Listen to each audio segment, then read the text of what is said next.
I actually explained this one on the previous video, however, I ran out of time.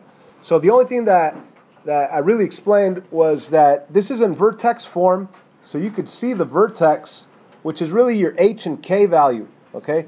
So your h value is the value inside parentheses with the x, and your k value is the value outside all by itself. Now on the h, you have to think opposite of whatever you see here. So what's your h value?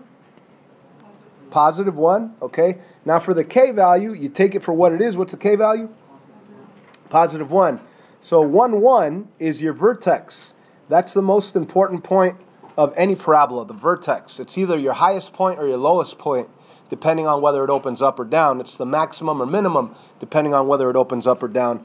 Through any vertex exists an axis of symmetry. So let me just draw a dotted line going right through that vertex. And the equation of the axis of symmetry, I also did this on the other video, will be x equals, and it's simply the x value of your vertex, which happens to be 1. Okay, so the axis of symmetry is x equals 1. What else could we say? Well, we need more points, but as I was explaining on the previous video, just looking at your a value, knowing that it's positive or negative, you'll know if it's opening up or down. Now, this is a positive a value, so it has to open up, okay? Now, normally, your a value, if it's 1, you could do the pattern 1, 1, 2, 4, and it would be a regular U-shaped curve like this, but the 1/2 actually makes it a little wider. So just by knowing that it makes it a little wider and that it's opening up, you will be able to identify the multiple choice answer. However, let's say you wanted more coordinates. You could go to an XY table and just plug in some easy numbers. I want to plug in 0. And if I plug in 0, I will have, let's kind of do this in our head, 0 right here minus 1, that's negative 1. Negative 1 squared, that's positive 1. Positive 1 times half, that's positive half. And positive half plus 1 is 1.5 or 1.5. Okay? But if I were to plug in, let's say, negative 1, then I would have negative 1 right here, minus 1, that's negative 2. Negative 2 squared, that's 4. 4 times half, that's 2. And 2 plus 1, that's 3. I hope you guys are following. You guys get it? So with those coordinates, I'll have the exact graph. 0, 1.5. So you go 0, 1, and then halfway up. And then the next one is negative 1 and 3. So if you're at the origin, negative 1 and 1, 2, 3, it'd be right here. And you could map them over to the other side. So this halfway dot, it's 1 unit away. Map it over to the other side. And this other one is 2 units away. So 2 units away would be right there. And that's already a good enough graph, especially when you're trying to identify them as multiple choice answers. Let's move on to the next question. Number 8a, it says find the x and y intercepts of the graph of this equation. And we have another identical one to it, just a different equation. They just want us to practice x-intercepts and y-intercepts. So how do we find the x-intercept? So this is a setup I always do. X-intercept, y-intercept, squiggly line in between.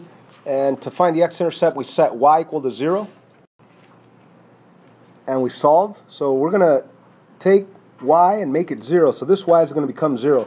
And to find the y-intercept, we're going to set x equal to 0 and solve. So you take that x and you make it 0. So let's do the x-intercept. We're going to set y equal to 0. I'm going to rewrite this whole thing. But instead of y, I want to put parentheses with a 0 inside of it. And I might as well set up the y-intercept situation where I take this exact equation and I set x equal to 0. So I want to copy the whole thing, but instead of x, I want to put parentheses with the 0 inside. So now that I have this set up, let me just solve both. Let me focus in on the x-intercept first. 15 times 0, you can just scratch that out because it's 0.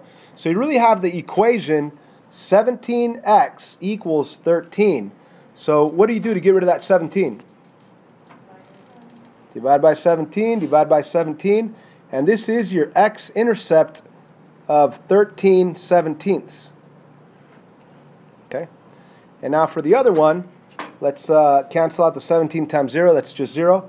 So you're really going to divide by 15, and divide by 15, and your answer will be y equals 13/15. Okay? And notice that it doesn't only say find the x and the y-intercepts, it also says to graph the equation. So this should be fairly easy because on your multiple choice, it's going to have it graphed for you. You just need think of decimals. If you want, type it in on the calculator, 13 divided by 17. And let me do that right here. 13 on my calculator divided by 17. That's 0.76. So I'm going to say 0.7. Roughly 0.7 or 0.7. And the other one, 13 divided by 15 on a calculator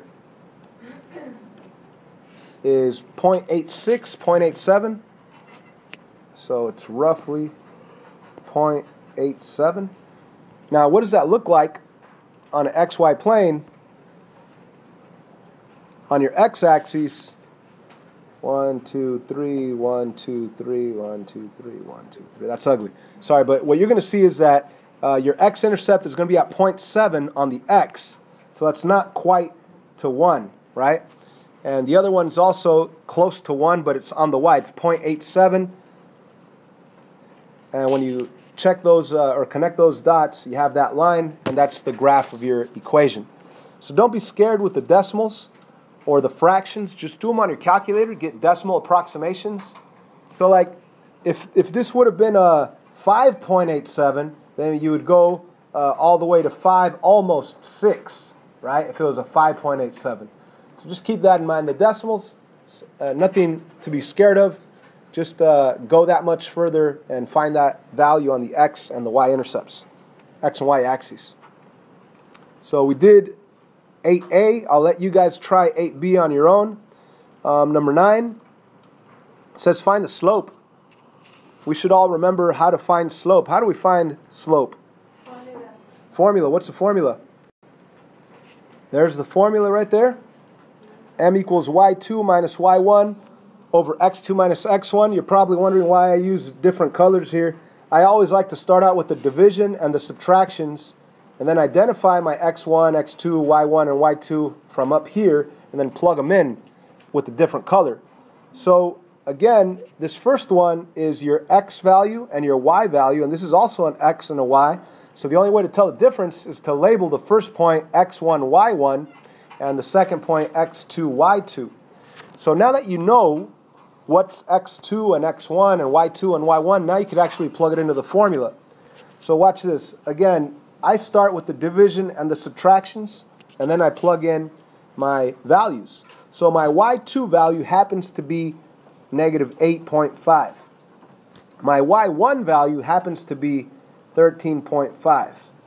And then my x2 value happens to be negative 4, and my x1 value happens to be 9.2. Now, it looks a little confusing, but with the help of a calculator, everything's easy.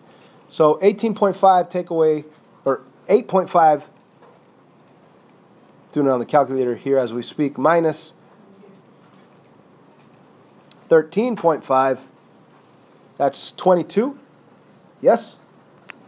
So that's a negative 22 up on top over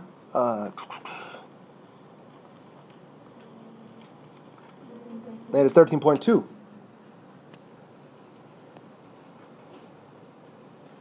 Okay, so our final answer is going to be 22 over 13.2. That's our slope. However, I'm not sure if, and I don't have the multiple choice answers in front of me, I'm not sure if they're going to leave it like this or if they actually get rid of the decimals. To get rid of the decimals, you just have to multiply both top and bottom by 10 in this case, right? So if you multiplied both top and bottom by 10, it would be 220 over 132. And now you could actually reduce that fraction. So that would be, if you reduce by, maybe we can reduce by 4. Let me check on a calculator. If we reduce by 4, we get a 33 in the denominator. And 220 divided by 4, I believe, is, yes, 55. So here's your slope for that problem. Yeah, it's a little ugly with decimals, but it's easy to get rid of decimals. Just multiply by 10. Maybe you have to multiply by 100 if you need to move the decimal place over 2 places. Moving on to this guy, number 10.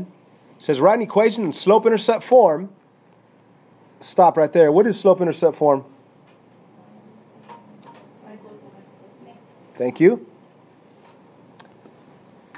So we want to write an equation in y equals mx plus b form that satisfies the following condition. What condition? It passes through the coordinate 7, 13. So what are they giving you here? They're giving you a point, an x and a y value.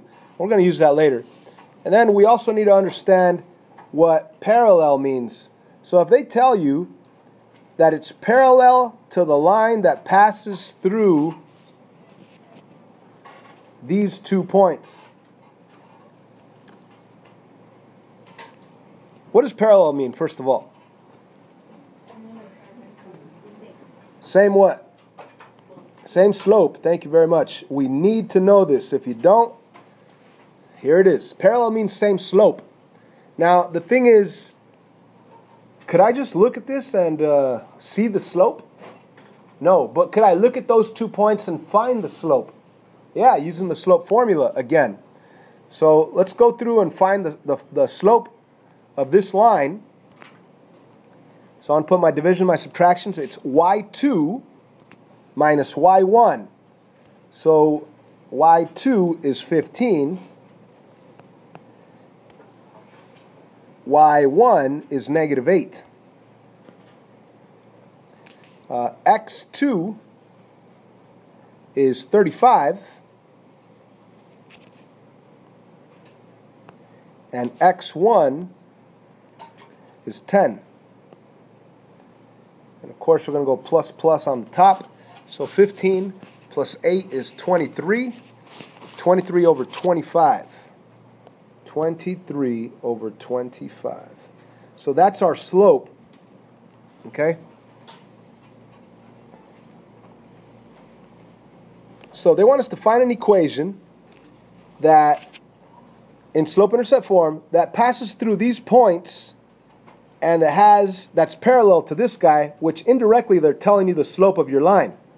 Okay, so we need to write y equals mx plus b. Y equals mx plus b. But instead of m, I might as well write my slope that we just found, 23 over 25.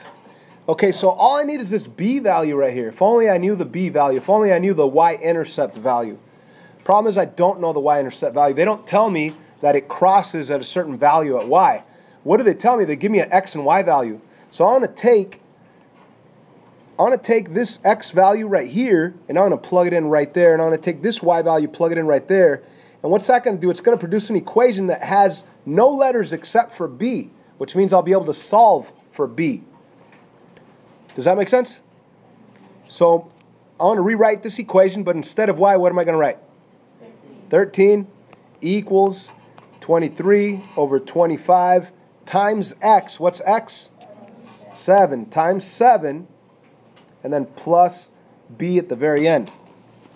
Yes, it's ugly. We have calculators, no problem. So let's multiply 7 times a 23 over 25. What's 7 times 23 on a calculator is 161. So we really have 13 equals 161 over 25 plus b. Now, if you don't want to deal with the fraction temporarily, you could get rid of it by multiplying everything by 25. Multiply everything by 25, we'll get, and then we're going to subtract 161 on both sides. And now let's get rid of the 25 by dividing by 25. Oh gosh, I'll leave it 164 over 25 and write our final answer. And this would be our answer right here. we found our slope and our y-intercept.